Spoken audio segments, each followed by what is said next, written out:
para esto. Quiero que abra su Biblia en el libro de Mateo, capítulo 12, verso 35. Mateo capítulo 12, verso 35. Y con esto vamos a recordar seguir las ofrendas, los diezmos y las primicias. ¿Ya están ahí? Dice la Escritura: el hombre bueno, ¿de qué? Del buen tesoro saca del corazón. Saca cosas buenas. Y el hombre malo, del mal tesoro, saca cosas malas. Escúcheme algo. No es que no tengamos para dar, porque Dios dice que el hombre de su tesoro saca cosas buenas y saca cosas malas. Diga corazón. Si quién entenderá, porque del corazón salen las guerras, disensiones, pleitos, pero también del corazón salen las cosas buenas. Es decir, si usted no puede sacar una cosa buena de su corazón, usted tiene que examinarse. Yo debí un amén a eso, que no es un regaño, no es un regaño. Usted puede decir: yo saqué cosas buenas. Un solo amén, ¿qué pasó? Y cargo de regañado. Pero quiero que sepa que en la dinámica que usted vaya y bendice a alguien que quizás no conoce, Dios va a hacer cosas buenas con usted. Dios va a hacer cosas buenas con usted. Miren, el corazón de Dios, Él puede decir: no, mi hermano, usted la está mal. Pero Dios saca su buen corazón y dice: no, está mal. Pero lo que necesita es misericordia, amor. Él puede mirarme a mí y mirarme y decir: ay, este pastor me hizo una cachetada. Pero no lo hace. Porque Dios prefiere que su buen corazón saque amor y no saque un juicio. Alguien debió decir amén a eso. Alguien debió decir amén a eso. Escúcheme algo, este es tan poderoso que eso sí le debe decir usted, que su familiar, amigo, hermano, hijo, que quizás están dando por un mal camino, Dios está sacando todavía de su buen corazón, esperando que ellos digan sí al llamado de Dios. Oh, es poderoso. Es poderoso. Porque lo que hace Dios también espera que nosotros lo hagamos. Amén. Así que prepare su diezmo, prepare su ofrenda, y quiero orar por ese diezmo y por esa ofrenda. Vaya preparándolo ahí. Padre, en esta hora, Señor, yo te doy gracias. Te doy gracias por estos pequeñitos, Señor, que hoy se comprometieron con traer este grano de amor, Señor, que va a bendecir a muchas familias aquí de esta iglesia y hermanos y amigos que no se congregan aquí. Padre, yo te bendigo, Señor, y doy gracias por los padres que se comprometieron, Señor, en enseñar a sus hijos el don de dar, Padre, el don de bendecir a otros, el don de la misericordia, Padre. Te damos gracias, Señor, porque sé que esta es una semilla, y esta semilla va a producir que en nuestra alacena nunca falte el alimento, nunca falte una comida en nuestra mesa, Señor. Te doy gracias, Señor, porque en algunas casas va a haber sobreabundancia de comida, Señor. Y todo el que llegue va a recibir esas bendiciones que tú has dado, Padre Santo.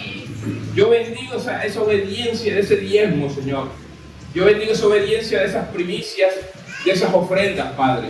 Y declaro en el nombre de Jesús que tú, Padre, multiplicarás, Señor, al 100 por 1, Señor, al 1 por 30 y 1 por 60, Padre, en el nombre de Jesús. Bendigo cada persona que se levantó, bendigo cada obediencia, Señor, porque en la obediencia, Padre Santo, hay bendición, Señor.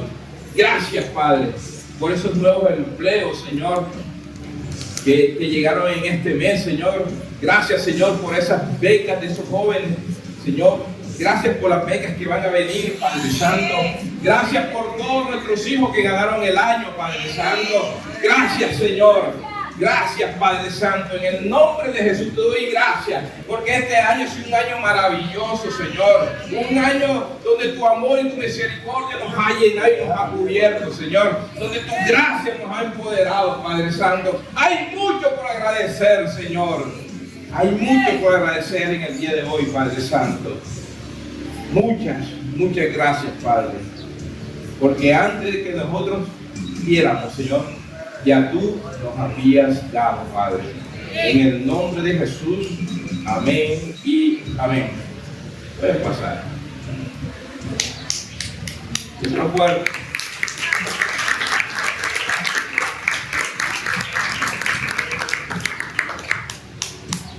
Como los ve hablando, los paso para acá adelante.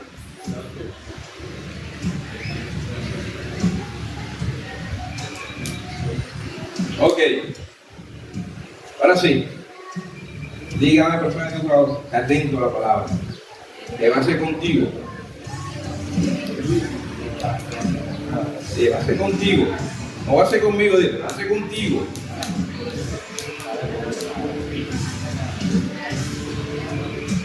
Bueno, no puse el capítulo, pero creo que se hunde de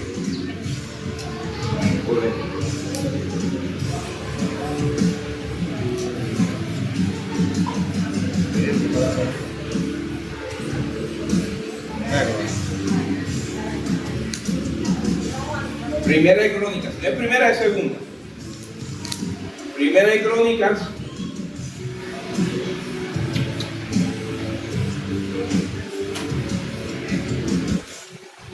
No, puse el capítulo, creo que es 12:32. 12:32. Sí. De los hijos de Isaacar. Ese es. Listo. Ahí vamos, pues. Según Primera de Crónicas 12:32. Dice así la escritura: de los hijos de Isaacar, 200 principales, entendidos en los que, en los tiempos, diga tiempos, y que sabían lo que qué, lo que por lo nuevo debía hacer, cuyos dichos seguían todos sus hermanos. ¿Sabes? Cuando vemos las escrituras y estudiamos las escrituras y comenzamos a buscar en ellas que Dios nos hable, que Dios nos revele, Dios siempre nos va a mostrar. Dios siempre va a darnos a nosotros ese camino a seguir. Quiero que sepa que cuando usted va a las escrituras, no es simplemente porque hay que leer la escritura, porque como cristianos tenemos que leer la palabra de Dios. No es simplemente eso. No es simplemente llenarnos de un conocimiento, llenarnos de una historia para poder contar otra historia. En otras palabras, uno no busca las escrituras para hacer un mensaje. Uno va a la escritura porque necesita dirección. Uno va a la escritura porque necesita recibir algo para dar algo. Uno busca las escrituras porque en ellas hay una revelación que quizás mi mente no ha podido concebir. Y aquí vamos a comenzar a matar algunas vacas blancas. ¿Sabes qué son vacas blancas o vacas sagradas? Más bien, no blancas, sagradas. En el Medio Oriente hay unos musulmanes que consideran sagradas las vacas y las adoran. Y cuando alguien mata una, es un escándalo. De cada vez que yo diga, vamos a sacrificar una vaca sagrada, y usted sabe que voy a dar duro. Entonces, en este orden de ideas, usted tiene que saber y entender que usted viene aquí a la iglesia a recibir una palabra de Dios, a ser instruido de algo que Dios quiere darle. Usted aquí no viene a recibir una palabra para hablarle a su necesidad. Ay, ay, ay. ¿Y qué pasó con los amenes? Hay muchos hermanos a veces que se me acercan y dicen, pastor, es que fulano está pasando esto, sultano aquello y tu fercejito aquello. Hay que hablar de esa necesidad. Tiene que hablar al pueblo de esa necesidad. Yo vengo a hablarle a los hijos de Dios la voluntad del Padre, o le vengo a hablar a una necesidad. ¿Qué hay que hacer con la necesidad? ¿Qué hay que hacerla? ¿Y qué más? Ya la fuera. Si la necesidad es de salud, ¿qué hay que hacer? ¿Qué hay que hacer? Si la necesidad es de escasez, ¿qué hay que hacer?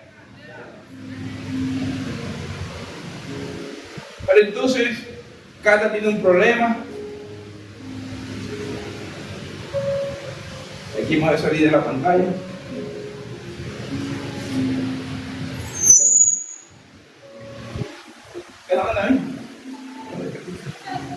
Ya, Katica está bien. Katica tiene una necesidad. Y como yo tengo que hablar de la necesidad de ella, porque eso es lo que quiere el pueblo muchas veces, peor aún, eso es lo que quieren los líderes, o los que manejan una posición en la iglesia, pastores, que tú tienes que hablar de esto o aquello. Katica tiene esta necesidad. Como tengo que hablar de la necesidad, ay, pobrecita Cata, ay, lo que está pasando a ella. Espérate. ¿Acaso Dios me mandó para empoderarla a ella? Claro, estás pasando por un momento difícil. Ok, está bien, pero no te puedes quedar ahí. Te tendrás que levantar. Hay muchas promesas que Dios te ha dado. Hay muchas cosas que Dios ha puesto en tu mente y en tu corazón para que en este tiempo tú lo hagas. Así que debes saber que esto es pasajero. Que esto es pasajero. Que la aflicción de este tiempo presente produce en nosotros un peso de gloria. La gente tiene que saber eso. No la necesidad de ella. Porque lo que decide ella tiene que producir en ella algo grande. Algo de Dios. Algo pesado. Algo que la gente diga, es verdad, Dios sí puede. Que Dios sí existe. Que Dios sí recupera a cualquier persona que está caída. Eso necesita la gente hoy en día. Cuando uno va a la Escritura y deja empoderar a la gente, no hablarle a ninguna necesidad. Amén. La gente se equivoca muchas veces,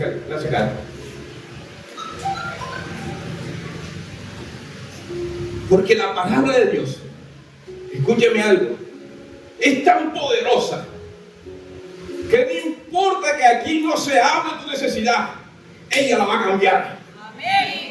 Ella lo va a transformar. Ella te va a empoderar y vas a poder superar cualquier necesidad que tengas. Amén. No importa si se habla o no se habla, porque lo que usted viene a escuchar aquí es la voluntad de Dios para su vida. Y cuando usted está expuesto a la voluntad de Dios, a esa luz, ¿qué pasa con la tiniebla? ¿Qué pasa con la tiniebla? ¿Qué pasa con la tiniebla? ¿Y acaso la palabra le pregunta a la tiniebla, échate para allá? No, ella me deja expuesta a la luz, la tiniebla desaparece. Así mismo la enfermedad desaparecerá. Así mismo la escasez desaparecerá. Así mismo cualquier necesidad va a desaparecer cuando es expuesta la palabra de Dios. Así mismo, cuando usted va a la palabra de Dios, tiene que saber que ella le va a hablar, que ella le va a revelar y que te ha expuesto al poder más grande que hay, que no es la Biblia, es la voz de Dios sobre una persona. Es la voz de Dios.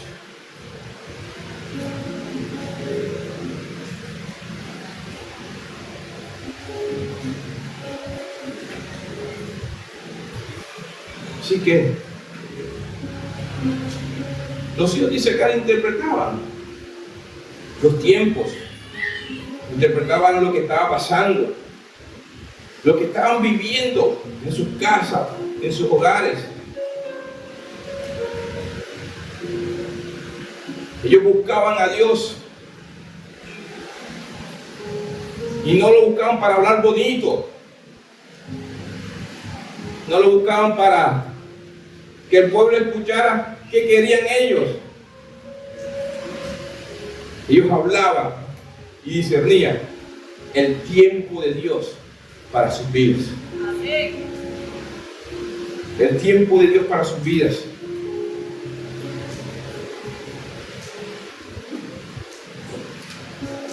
Y esto es tan determinante.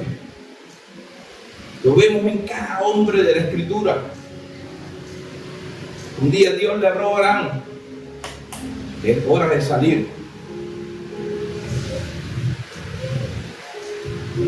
¿Qué hubiera pasado si Abraham hubiera dicho: no, todavía no es el tiempo, Señor? Todavía no es el tiempo. Esperemos un rato más. Y Dios mismo hablándole a Abraham: es hora de salir de tu tierra, es hora de salir de tu parentela. Estás cómodo, sí, estás en un momento de pronto sin necesidad o estás cómodo, pero es hora de salir. Porque aunque parezca que la palabra de Dios te va a llevar a un lugar de pronto de escasez o necesidad, o tú crees que es peor que en el estado que estás, déjame decirte que si es Dios hablándote, tu postrer estado será mejor que el primero. Usted pensar, se hubiera dicho: pero que aquí estoy cómodo, Señor. Y entonces ponerse a pelear con Dios con la misma palabra de Dios. Es que la palabra de Dios no añade tristeza alguna. Y es la que bendice. Si tú me sacas de aquí, entonces, ¿qué va a pasar con la bendición que tengo? ¿Qué va a pasar con la comodidad que tengo?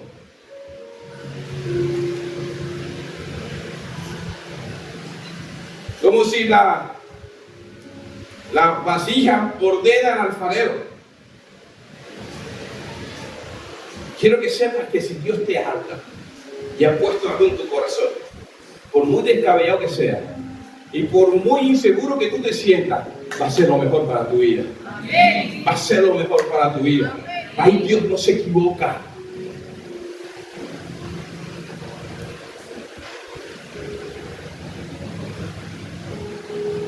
Necesita Dios cambiar el nombre de Abraham. Se llamaba Abraham, padre. Y yo tengo que cambiar la mentalidad. Le llamarás entonces Abraham, que es padre de multitudes. Y Abraham salió y cambió.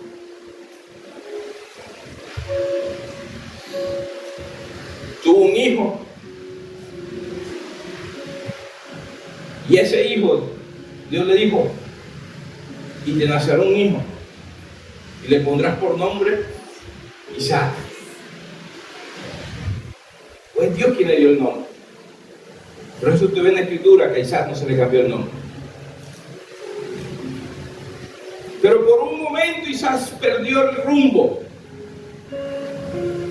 Dejó de escuchar la voz de Dios.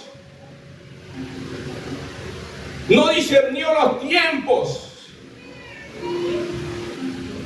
Nunca escuchó a su mujer cuando Dios le dijo a la mujer: en tu vientre tendrás 2 hijos, pero el menor va a ser bien mayor.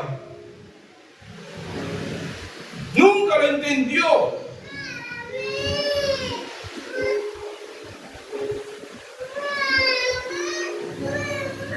Y tuvo que llevar a la esposa a tal punto de hacer un engaño para poder que se cumpla la palabra de Dios. Porque el hombre no quiso escuchar lo que Dios estaba hablando.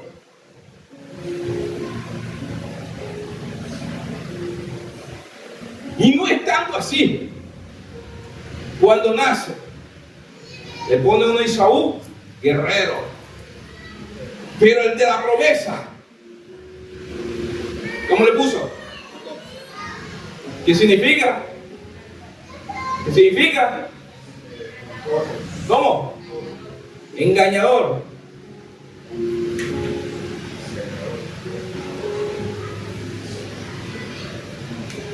¿Qué significa?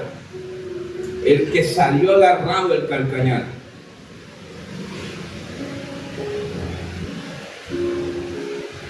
Tres capítulos después, cuando Esaú pierde la bendición porque la vendió por un plato de lentejas, él es quien dice: mi hermano el usurpador, que desde el principio me quería robar. El hermano fue que le dio el nombre, nunca fue el padre. Pero el nombre que le dio el padre, que fue agarrado por calcañar, tampoco era el de él. Porque había un padre que no entendía los tiempos. Y Dios tiene que decirle: ya no te vas a llamar el que agarró, salió por el calcañar, sino te llamarás Israel. El que pelea con Dios y triunfa o ha vencido.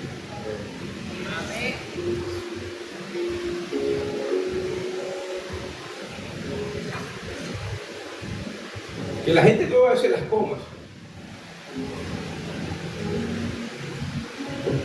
Porque he escuchado prédicas de gente así, que Jacob significa el engañador, el usurpador. Jacob significa el que salió tomado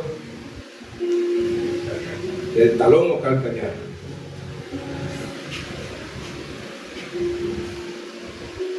Y también he escuchado barbaridades como: es que cuando Jacob peleó con el ángel, entonces peleó con Dios, ¿quién va a poder vencer a Dios?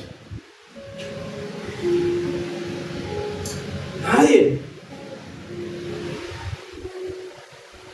El nombre de Jacob. ¿Cuánto es viejo Jacob?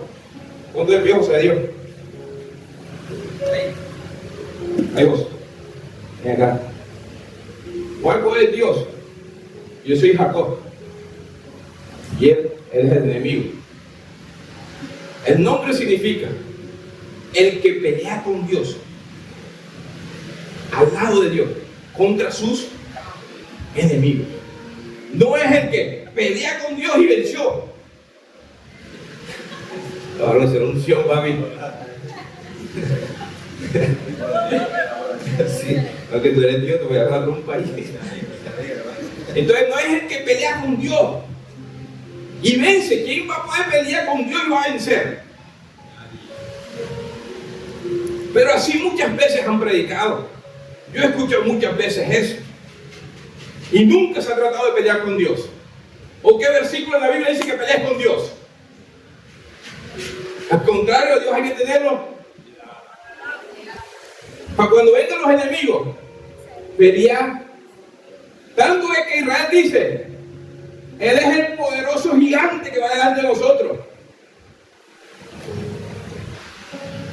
Él no es el que va detrás.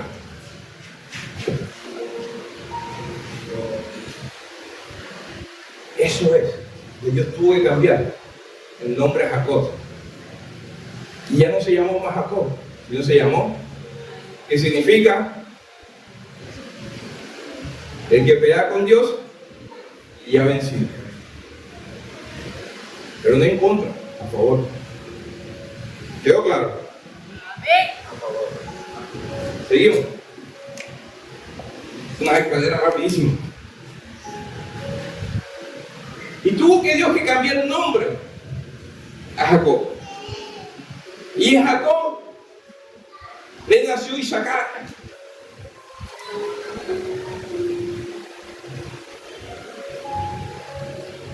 Uno que no sabía pelear. Uno que no sabía hacer cosas. pero uno que era entendido en lo que había que hacer.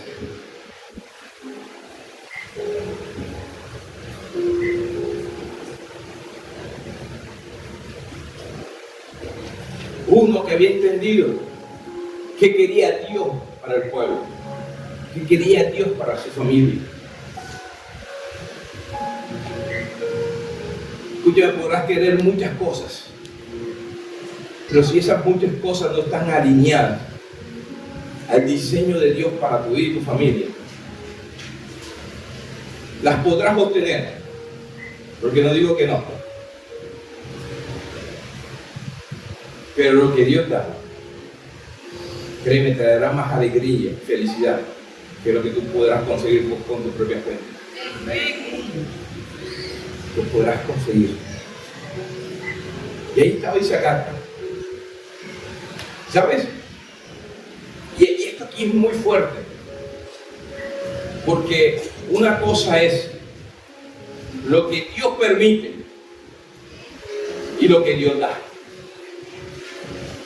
Muchas de las cosas que Dios permite, ¿no estás de acuerdo? ¿Cuántas veces sus hijos no han hecho barbaridades, pataletas, y usted termina dándole cosas? Y yo le pregunto, ¿realmente quería darle eso? Pero la pataleta que hizo, y por pena o por lo que sea, terminó dándole al hijo malcriado lo que quería sin merecer. A mí me ha pasado. A mí me ha pasado y muchas veces. Pero me pasó así. Así grandecitas ya no. Ahí entiendo. Y ya sabe.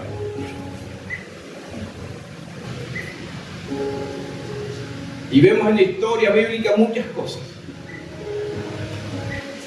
Un día el pueblo comenzó a mirar hacia afuera y comenzó a decir: yo quiero reyes, como las otras naciones que tienen reyes. Y el mismo pueblo le pidió a Dios un rey. El deseo del corazón de Dios era que Él fuera el rey de ellos. Pero fue tanta la pataleta del pueblo, tanta la insistencia, que escogieron a uno llamado Saúl. Y Dios le dice entonces al profeta de turno: ve, busca una redoma de aceite. En otras palabras, una vasija. Busca una vasija de aceite y unja a Saúl por rey. Consiguieron y lo ungieron. Pasó el tiempo, el hombre hizo lo malo, y dice la Escritura que fue desechado para ser rey. Con el tiempo, Dios levantó entonces otro conforme a su corazón y le dijo al profeta de turno: ves, búscame un cuerno, y que ese cuerno tráelo lleno de aceite, que va a ungir a él.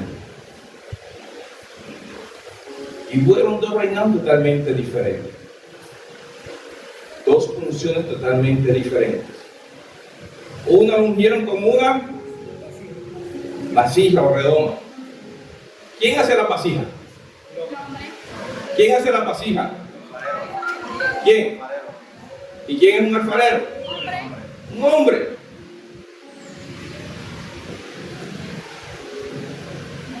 ¿Y con qué ungieron a David? ¿Qué implicó haber llenado ese cuerno? Un sacrificio. Algo de un carnero que fue creado por Dios. Escúcheme algo, iglesia. cuando eres tú quien pone a los líderes, siempre ese líder te da problema al pueblo. Ay, ay, ay. Cuando son las cosas de los hombres quienes ungen a alguien, siempre habrá problemas.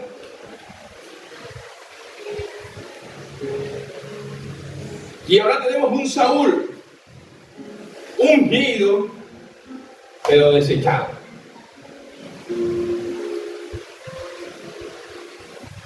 Y como fue el pueblo quien lo puso, el mismo pueblo lo puede.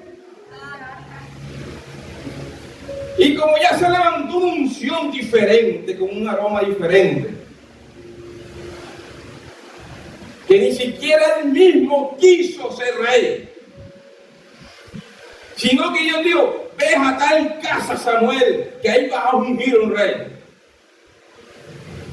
Alguien que ni siquiera estaba sentado a la mesa.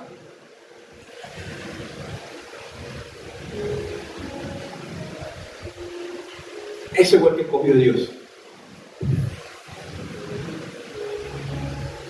Y es el único que está escrito que tuvo el corazón. Y usted ve la vida del rey David. Fue asesino, fornicó. ¿Qué te quiero decir con esto? Cuando tienes una asignación de Dios, Dios te guardará.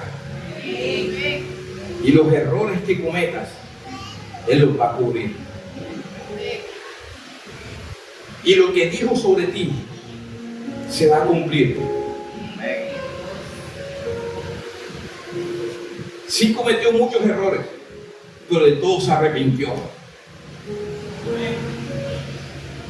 Porque cuando uno es un ungido de Dios, no está exento de cometer errores, de cometer equivocaciones. Pero el que esté alineado por Dios siempre irá a la presencia, se arrepentirá. Y el que se arrepiente o el que se humille, Dios le salva. Podrá David contraer muchos defectos, pero al final, hasta hoy se habla que ha sido el mejor rey que ha tenido Israel. O sea, contigo no será decisión. Quizás tú tienes muchas equivocaciones. Quizás te estás equivocando con tu esposa, con tus hijos. Quizás mucha gente te dirá: es que tú estás mal por esto, estás mal por aquello, es que tú no tienes que permitirle esto a él, no tienes que permitirle esto a tus hijos. Pero si estás ungida por Dios, quiero que sepas que el tiempo te dará la bendición. Te dará la bendición. Te la dará. Te la dará. Porque tus hijos son de Dios. No importa cuán alejados estén. Dios es fiel con su palabra.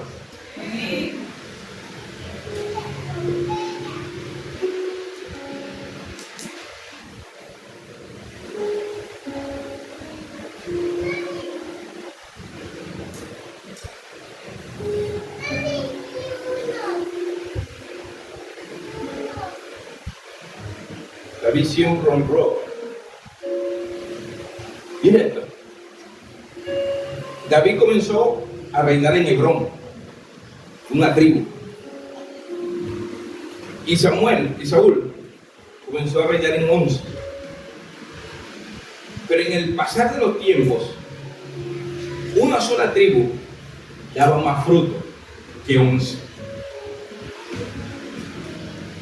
Tanto es que la gente decía: Saúl mató, pero David, había una diferencia enorme. O sea, cuando eres un ungido de Dios, los frutos se van a ver.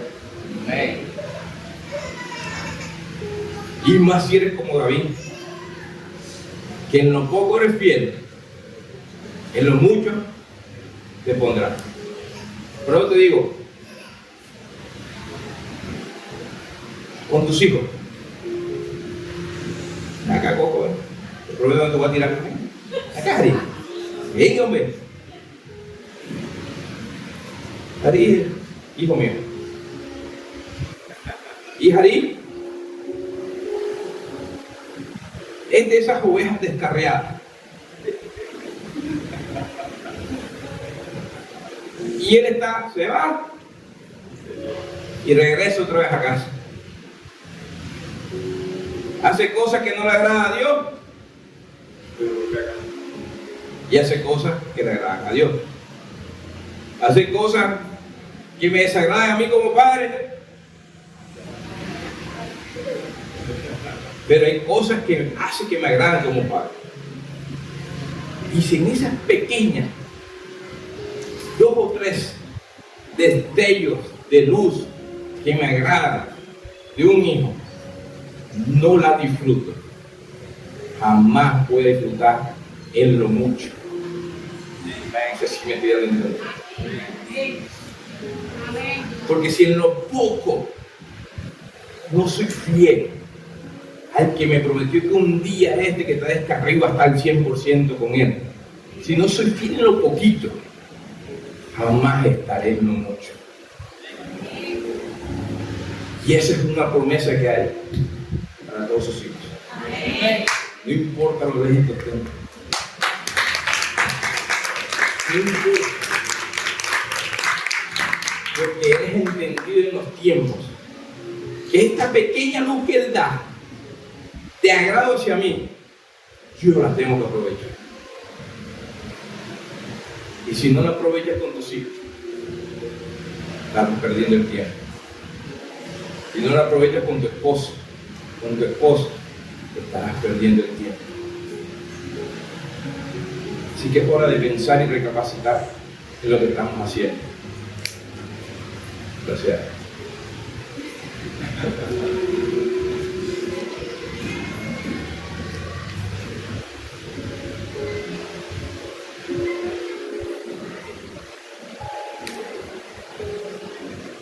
Así que vemos a un David desenfocado, a un enfocado y a un Saúl desenfocado de lo que Dios quiere hacer. Y creo que la palabra de Dios es esa hoy. Hay que enfocarse a lo que Dios quiere hacer. A lo que Dios quiere hacer con tu vida, a lo que Dios quiere hacer con tu familia, a lo que Dios quiere establecer. Hay algo que Dios quiere establecer. Y te ha venido inquietando día tras día, día tras día. Y quizás no sabes cómo. Y por eso tienes que buscar ayuda en este tiempo. Gente idónea que te pueda ayudar a guiar, así como los hijos de Isaacar. ¿Sabes? Cuando tú ves las escrituras, la tribu Zabulón era especialista en armas. La otra eran alfareros. La otra eran ¿cómo se llaman? Granjeros. Y todos tenían un arte. Pero ninguno sabía saber cuándo tenían que sembrar. Habían pasado tanto tiempo esclavos que no tenían en su mente cuándo había que sembrar, cuándo había que ir a la lucha, cuándo se tenían que utilizar las armas. Y como no sabían, se mataban entre ellos.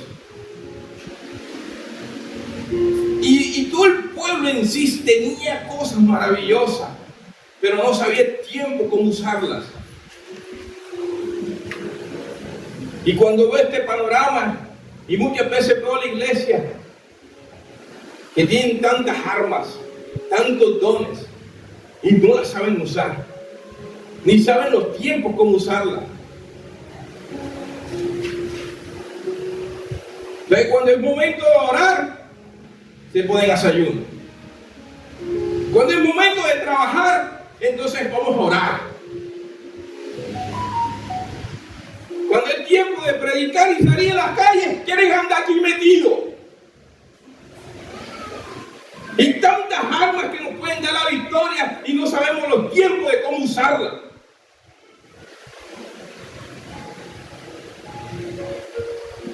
Tenemos una palabra de Dios que da vida y la usamos para muerte.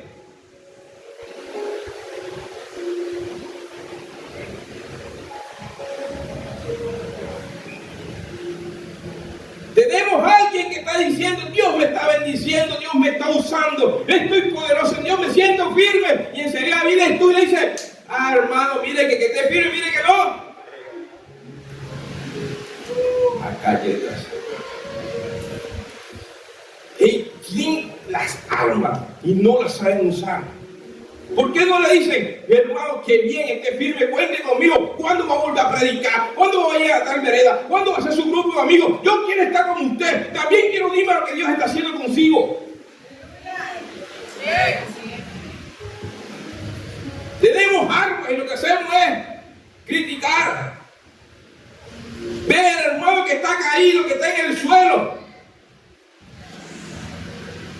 Entonces, vienen a darle un guerrero de oración. Ay, pastor, es que hay que ponerse a orar porque fulano sutado está mal. Deje orar, mija. Vayan a donde está él. Levántele, le dé una palabra y mire que cuál es su problema y ayúdale a levantar.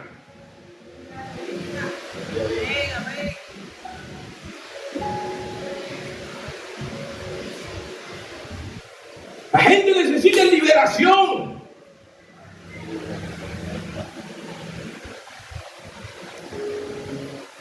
El enemigo persiguiendo el pueblo. El río, el mar ahí.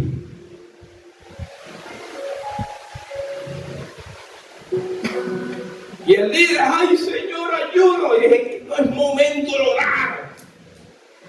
Es momento de que tú hagas abrir el mar y que el pueblo camine. Es hora que el pueblo camine. No que esté asustado.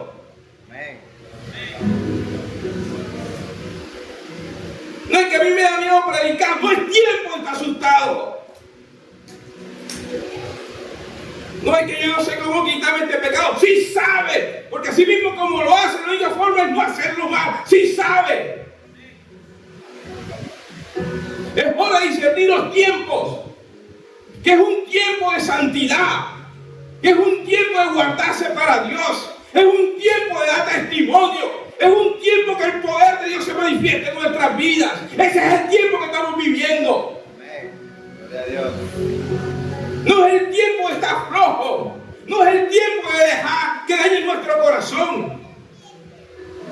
No es el tiempo. Es el tiempo de guardarlo. Es el tiempo de seguir caminando aún estando herido. Es el tiempo de dejar el pasado y seguir adelante. Que hay una meta que seguir. Porque si ves al pasado y dices, ay Señor, no pude conseguir ni esto, está bien, no lo conseguiste, pero de aquí para adelante, ¿qué vas a conseguir? Se te olvida que hay una promesa que dice que Dios restituirá los años que se comió la luz, el saltón y el rebotón. Amén. Que tienes una vida por delante. Pastores, que en este tiempo perdí a mamá, papá, casa, carro, perdí una cantidad de cosas. Sí, pero la Escritura dice que haya perdido esto por causa mía, en este tiempo lo recibirá 100 veces. Es tiempo de saber que hay restitución. Es tiempo de saber que hay que pararse firme. Ese es nuestro tiempo. Este es el tiempo de empoderar a nuestros jóvenes. Este es el tiempo de comenzar a crear en ellos.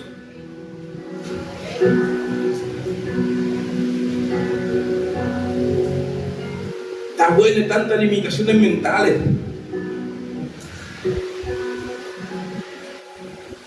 Está bueno de no creer en la gente hay que creer.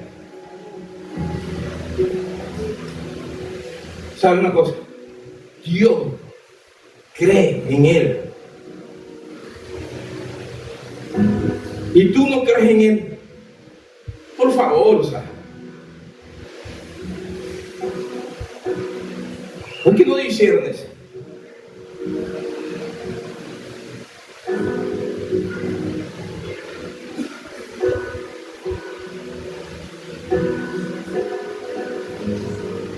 Es hora de levantarse y restaurar.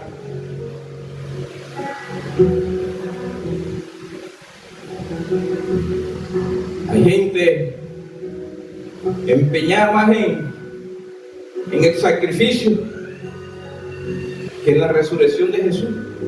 Amén. Y siempre habla de cruz, de dolor. Olvídese, hermano. Dios no se quedó en la cruz. No se quedó. Él resucitó y venció. Es más, voy a buscarlo.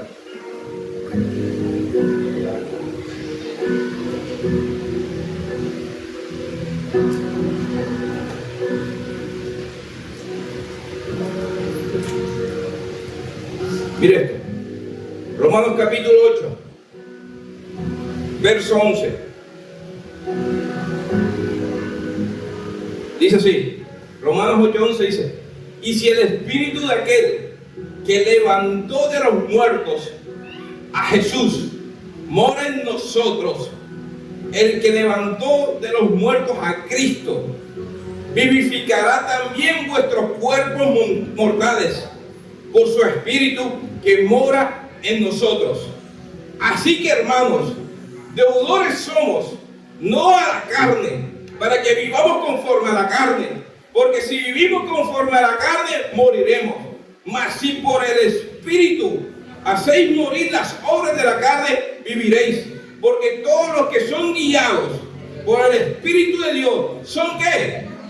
Son hijos. Escúchame algo, mucha gente habla del poder de la cruz, pero el poder de la cruz no opera en nosotros, dice la Escritura. Lo que opera en nosotros es el poder de la resurrección. Y así como resucitó a Jesús, también nos resucitará a nosotros, también estará en nosotros, y todo lo que esté muerto en nosotros vivirá, porque en nosotros está ese poder. Está ese poder. El que resucitó a Jesús, dice la Escritura, el que se sacrificó fue Jesús. No hay ningún texto que diga: Ludy, te tienes que sacrificar. Que diga: Kelly, te tienes que sacrificar. No hay ningún texto. Pero sí te dicen: esfuérzate y sé valiente. Hay muchos que a sus hijos le dicen: esfuérzate. Hay muchos que dicen: hija, solamente cree.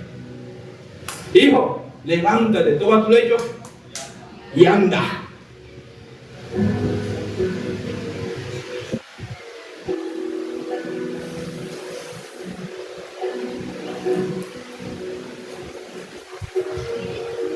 Ningún milagro de Jesús fue igual. Todos fueron distintos. Porque Él sí sabía los tiempos de cómo salvar a uno y cómo salvar a otro. Y si entiendes los tiempos, sabrás cómo salvar a tu familia, sabrás cómo salvar tu negocio, sabrás cómo salvar a tu empresa, sabrás cómo salvar a tus hijos. Sabrás, porque el mismo poder que operó en Jesús ahora opera en mí y está dentro de mí.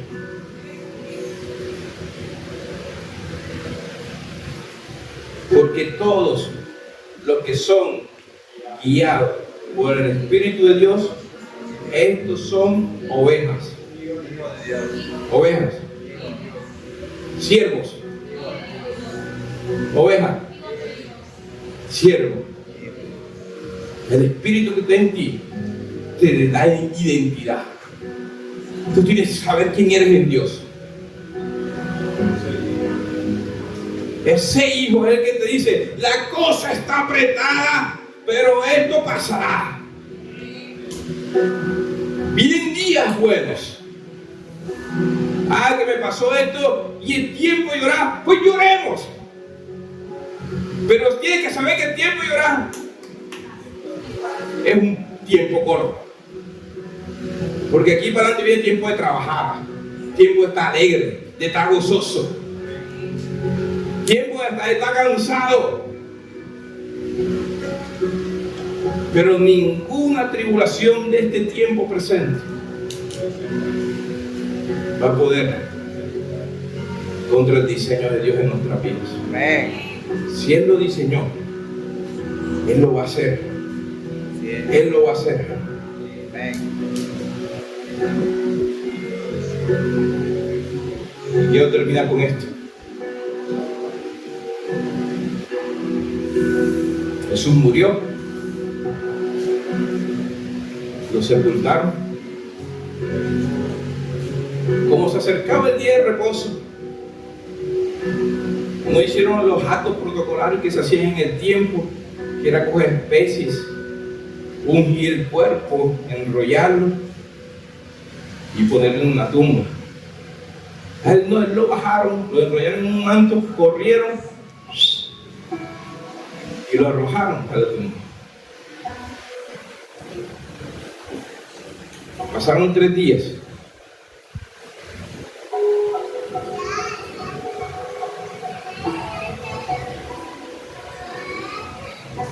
Se reunieron las mujeres. 3 mujeres ahí. Mira, 3 mujeres. Mira, 3 mujeres. Ahora sí, hoy no eres enemigo, José, ahora tú eres Jesús. Dios te cambió. Él es entendido los tiempos. Y están las mujeres desesperadas, afanadas, haciendo el ungüento. Se lo explicaré otro día, pero se lo voy a explicar así de rapidez. La Biblia dice que el día sexto, después de la luna llena o del 14 de abril, hay santa convocatoria y es Pascua. Ese día no se trabajará. Entonces, cuando Jesús muere, se va acercando ese día. Que caiga como caiga, es festivo, es día de reposo. Pero ese día de reposo cayó jueves. Después viene el viernes y después viene el sábado. Entonces miren, los días bíblicos comienzan a las 6 de la tarde. Usted ve las escrituras y lo buscará en su casa. La creación. Y dice, igual contra dice, y fue la noche y el día, el primer día. Y Dios hizo esto y esto, y fue la noche y el día, el segundo día. Los días en Dios comienzan a las 6 de la tarde, en bíblicos. Entonces, cuando Jesús muere un jueves a las 3 de la tarde. El día viernes de reposo y era a las 6 de la tarde. Y ese día viernes era festivo. Después venía el sábado, que ya era normal como el mandamiento. Y el domingo ya era el día que conocemos hoy como día de resurrección. Entonces, como ellos no pudieron el jueves terminar las esencias, porque estaban ahí viendo a Jesús, ahí llorando, ahí no pierdan, ay, Señor, me deja llorar. Como algunos de nosotros lloramos, porque yo también lloro. Porque nos olvidamos que este hombre, Jesús, nos dijo un día que al tercer día resucitaba. ¿Cómo se nos va a olvidar algo tan importante como eso? Si era determinante. ¿Cómo se te va a olvidar cuando Dios te promete que te va a sacar de ese lodo? ¿Cómo se te va a olvidar que Dios te ha prometido que tu negocio va a ser próspero? ¿Cómo se te va a olvidar que tus hijos no se perderán? ¿Cómo no se te va a olvidar que Dios puede restaurar tu matrimonio? ¿Cómo se te va a olvidar que es cuestión de días? Digo, cuestión de días.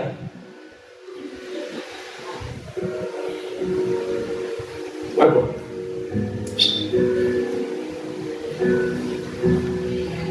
Este hombre hablaba y decía el tercer día. Y estas mujeres acá, ¿qué les pasó? ¿Qué nos pasa, iglesia? Porque no creemos en Dios. Porque no creemos en lo que Él nos ha dicho. Y están estas mujeres.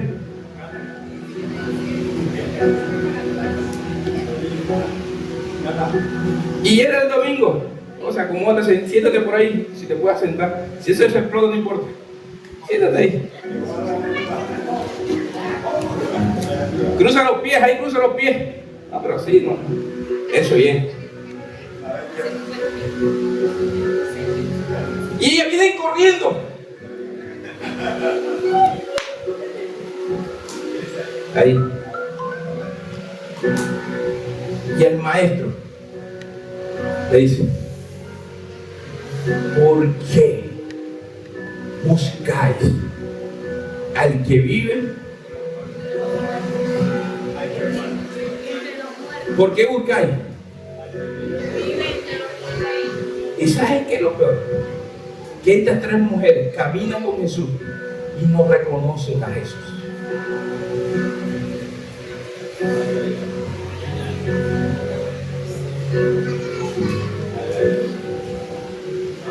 Hoy la iglesia no sabe si es Jesús que te está hablando. Qué tristeza. Y por eso estamos como estamos. Peor aún, hay un deseo de búsqueda. Pero buscamos a Jesús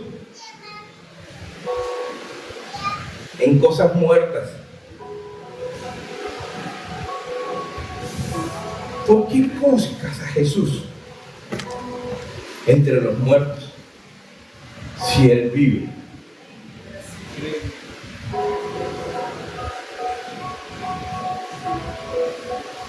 ¿Sabes? Hay mucha gente que se me acerca a mí y decirme: pastor, ¿por qué usted no habla de su pasado ya?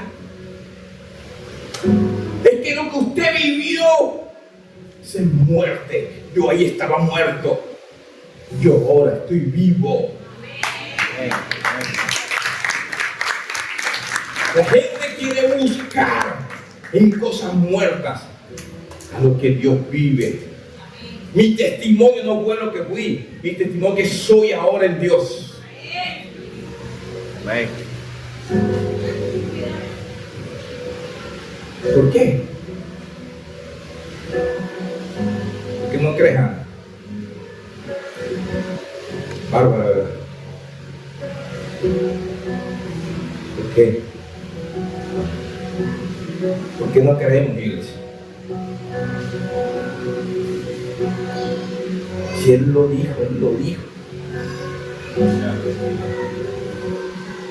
Hay que creer. Ay, que yo tengo que buscar a Dios porque yo soy un miserable. A Dios no se busca desde lo muerto. A Dios se busca desde el corazón.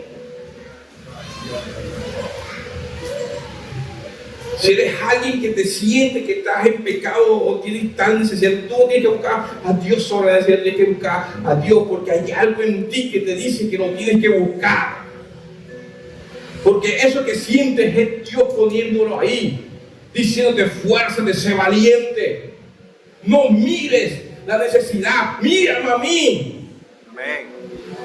Porque Dios no viene de ti porque tú estás necesitado, no, Dios viene de ti porque Él te ama. Y los pensamientos de Dios para ti son de bien y no de mal. Porque su misericordia la derrama todos los días. ¿Por qué seguir buscando desde lo muerto? Si Él vive. Amén. Gloria a Dios.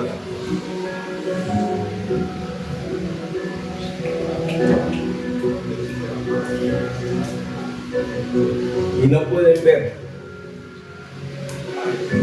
que aquí está Jesús sentado.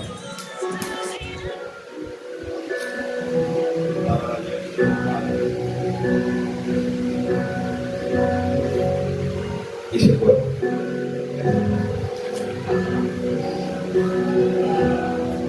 Gracias. ¿Dónde sobre tus pies, iglesia?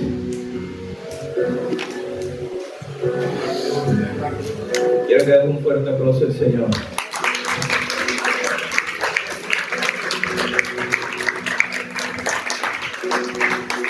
Hoy es un día donde el entendimiento de Dios y de los tiempos va a llegar a nuestras vidas. Amén. Pues gloria. Y de los hijos del caso de avivamiento, 200 principales entendidos en los tiempos, que sabían lo que por lo nuevo debía ser, cuyos dichos seguían todos sus hermanos. Dios te va a empoderar. Amén. Y los dichos de tu boca van a bendecir a muchos. Amén. Hoy hay una promesa que dice que tus hermanos seguirán los dichos de tu boca. Amén. Y yo lo creo poderosamente. Alza tus manos al cielo. Padre, yo te doy gracias, Dios. Y yo bendigo a cada hijo de los que estamos aquí, Señor. Y yo te pido